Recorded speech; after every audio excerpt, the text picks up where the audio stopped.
केवळ अचूक आणि वेगवान नव्हे तर आपण पाहत आहात औरंगाबाद, जालना, बीड, उस्मानाबादचे चौफेर महाराष्ट्र न्यूज।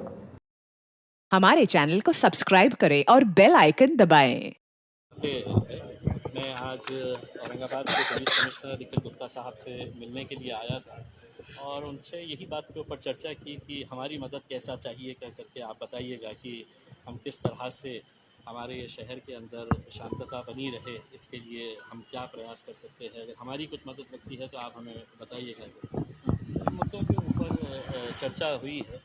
दूसरी बात ये है कि राज ठाकरे साहब आने वाले हैं, उनकी सभा होने वाली है और मैं उनको इतना ही कहना चाहूँगा कि आप 1 तारीख के दिन आपकी सभा है आज मराठवाड़ा सांस्कृतिक मंडल के मैदान के ऊपर करीब 7:30-8 बजे आपकी ये सभा शुरू होगी।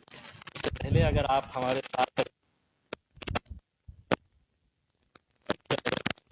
अगर हम इफ्तार करें तो मेरे हिसाब से एक बहुत अच्छा संदेश जाएगा। रमज़ान एक ऐसा महीना होता है कि जहाँ पर मुसलमान साल भर 2 साल जो कोरोना की वजह से तरीके से मना नहीं सके है, कारोबार बराबर से हो नहीं सका है। आज बहुत सारे दुकानदारों ने माल भर कर रखा हुआ है और वो किसी एक जाति के नहीं है, सभी जाति लोग है। तो ऐसे लोगों को अपने कारोबार की फिक्र है कि क्या होगा करके। तो मैं औरंगाबाद के ज़िले की जनता को ये आश्वासन देना चाहता हूँ कि हम सभी लोग मिलकर अगर चाहे तो ये शहर की जो एक परंपरा है वो हम साथ में आगे भी उसको लेकर जा सकते हैं। ये सही बात 9% लोग जो है वो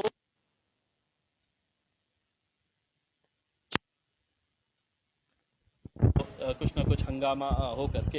अब ये जिम्मेदारी पुलिस की है और हमें पूरा पुलिस के ऊपर विश्वास है कि वो जो 1% है, चाहे वो किसी भी जाति, धर्म और मजहब या किसी भी राजनीतिक पार्टी के से ताल्लुक़ रखते हो, इनको कंट्रोल करने के अंदर पुलिस पूरी तरह से सक्षम है। हमको इतना पूरा विश्वास है।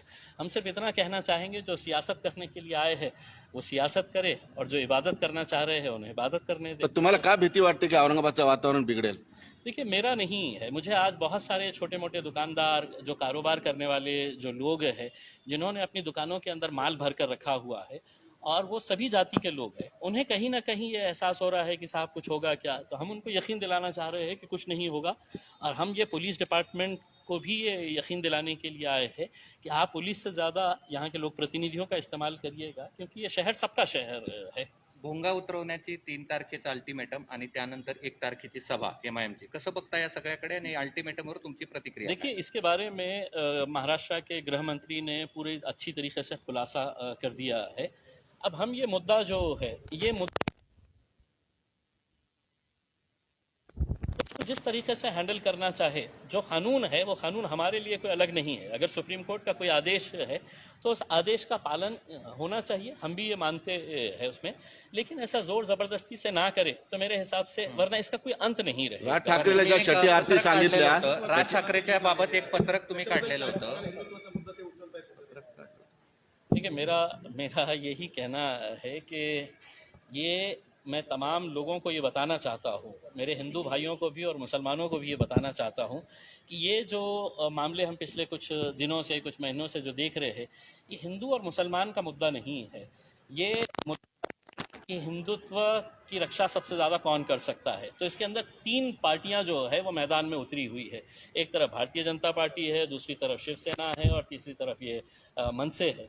अब ये तीनों के अंदर ये होड़ लगी हुई है कि सबसे ज़्यादा हिंदुओं की रक्षा करने वाला, हिंदुत्व को सबसे ज़्यादा मानने वाला, हिंदुत्व के लिए लड़ने वाला कौन सी जमात है। तो ये तीनों के अंदर आपस में कंपटीशन है और जब मैदान के अंदर उतरे हैं तो इन्हें एक सॉफ्ट पंचिंग बैग चाहिए, एक सॉफ्ट पंचिंग बैग चाहिए कि जिसको है तो वो पंच करते रहे। और वो पंचिंग बैग जो है वो तीनों के लिए है तो मुसलमान है कि उनके मजहब को टारगेट करो, मुसलमानों को भी टारगेट करो। लोग भी बहुत अच्छे समझते हैं, लोग में आएंगे ना के अंदर आने वाले हैं। लोग समझते हैं कि नुकसान अगर किसी का होता है तो गरीब का ही होता है। तो अब मुद्दे अपने अपने पॉलिटिकल इसके हिसाब से जिसको जो जैसा उठाना है उठाएंगे। तुम्हाला सध्याच्या काळामध्ये कशाची भीती वाटते? कशाची भीती वाटते सध्याच्या काळामध्ये औरंगाबादमध्ये? मुझे इतिहास मैं औरंगाबाद के खासदार की हैसियत से मैं आपको यकीन देता हूं और मैं औरंगाबाद की जनता को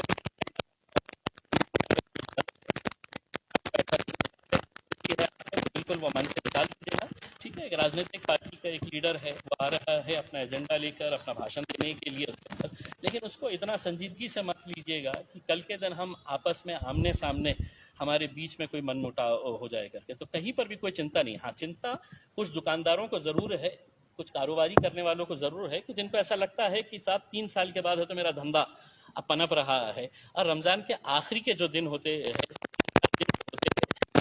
के अंदर है तो पूरा कारोबार है तो बढ़ता है, लोग उस वक्त में ही खरीदने के लिए जाते हैं, तो उन्हें वो चिंता सता रही है। लेकिन उनको भी हम आश्वासन देते हैं कि ऐसा कोई आपको घबराने की ज़रूरत नहीं है।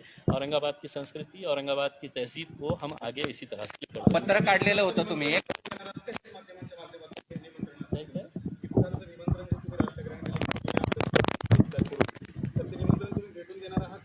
देखिए, मैं आपके ज़रिए उनको कहना चाह रहा हूँ कि हमारा मज़हब भी ये कहता है, हमारी तहजीब भी ये कहती है कि वो हमारे मेहमान है। अगर वो आ रहे हैं यहाँ पर तो आप सभा में जाने से पहले हमें बताइएगा कि हम सब साथ में मिलकर है, तो आप स्टेज पर जाकर आपको जो बोलना है आप बोलिएगा उसमें, लेकिन हम दुश्मन नहीं है। आपकी अलग राजनीतिक पार्टी का एजेंडा है, हमारी अलग राजनीतिक पार्टी का, दूसरों की राजनीतिक पार्टी का अपना अपना एक एजेंडा है उसके अंदर।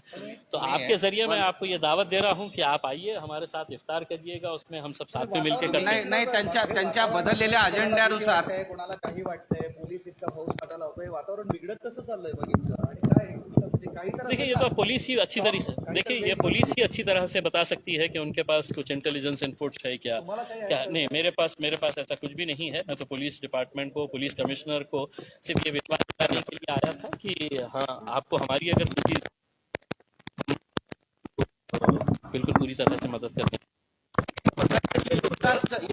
इफ्तारचं निमंत्रण देत आहे, पण मनसेच्या नव्या अजेंड्यामुळं महाराष्ट्रभरातील मुस्लिम मनसेनी ते मनसेला सोडून गेलेले आहेत। आता स्वीकार करतील का, निमंत्रणाचा स्वीकार करतील का? देखिए, मैं एज ए खासदार कई जगह दिवाली के देने के लिए जाता हूँ, दिवाली के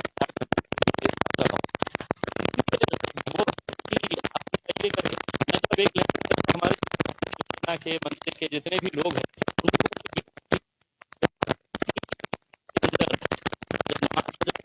सभी लोग आते हैं, आप लोग नजर नहीं आते हैं। मैं आपको इस बात दावत दे रहा हूँ कि नमाज के बाद सभी लोग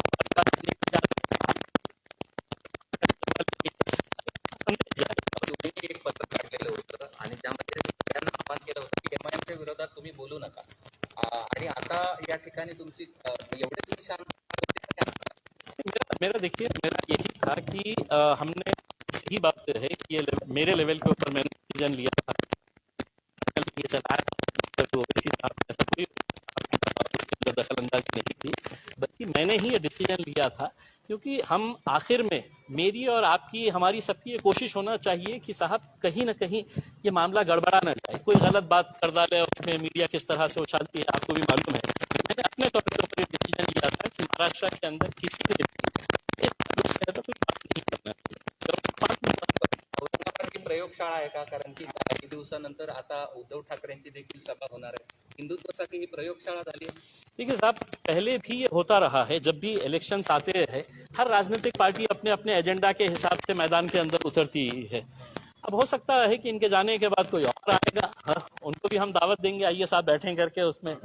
लेकिन ये है कि सबकी ये जिम्मेदारी है कि हम सब ने किस तरह से इस शहर के अंदर जो एक भाईचारगी का माहौल है, एकता का माहौल है, उसको खराब नहीं होने देना चाहिए, हमारी सबकी जिम्मेदारी है। राजकारणासाठी औरंगाबाद हे सेंटर होतंय का, तसा करण्याचा प्रयत्न केला जातोय का? कारण औरंगाबाद इथून सुरुवात करतो आहे आणि आता सुद्धा असं सांगितलं जातं की शिवसेना ज्यावेळेस 20-30 वर्षापूर्वी सुरू केली होती तिथं मनसे सुरू करताय हिंदुत्व मोठं करण्यासाठी। देखिए, किस किस की क्या क्या सोच है इसके बारे में तो मैं बता नहीं सकता हूँ, लेकिन मैं सिर्फ इतना कह सकता हूँ कि औरंगाबाद को अगर सब जने अगर टारगेट कर रहे हैं तो औरंगाबाद में आने से पहले औरंगाबाद की संस्कृति, औरंगाबाद की तहजीब और औरंगाबाद एक शेवटचा एक प्रश्न,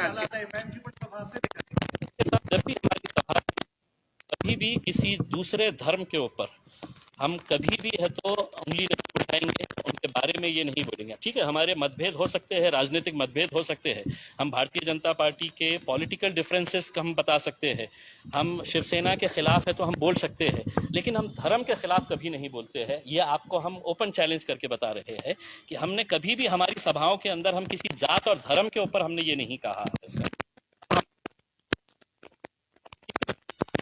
इतने सालों के साथ कांग्रेस और राष्ट्रवादी कोई गुनाह नहीं किया है हमने, जो हकीकत है हमने उसी के दोन भावांच्या आवाज कमी करण्यासाठी काही मुस्लिम संघटना आणि मुस्लिम लोकांनी सकारात्मकता दर्शवलेली आहे. आपल्याला काय वाटतं? अगर समझ लीजिएगा कोई अगर आगे आ रहा है तो बिल्कुल इसको सुप्रीम कोर्ट ने अगर कोई जजमेंट दिया है तो जजमेंट का पालन करना चाहिए। वो जजमेंट का पालन करने के लिए तो एजेंसी वो एजेंसी में आगे आना चाहिए। वरना ये होगा होने वाला है।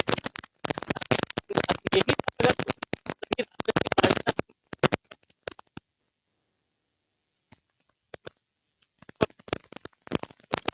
एक मैसेज देते हैं कि मुझे यहाँ की पुलिस के ऊपर विश्वास नहीं है, मुझे यहाँ की न्याय प्रणाली के ऊपर विश्वास नहीं है। हमारा विश्वास है कि हम ये मैटर तरीके से हम इसको ऑफिसर 3 मध्ये एक आठ लावलेली आहे की आवाजाची आठ घातलेली पोलिसांनी 55 डेसिबलची निवासी ह्याच्यामध्ये, आणि भोंगे काढण्याचे विषय डेसिबलवरच आहे.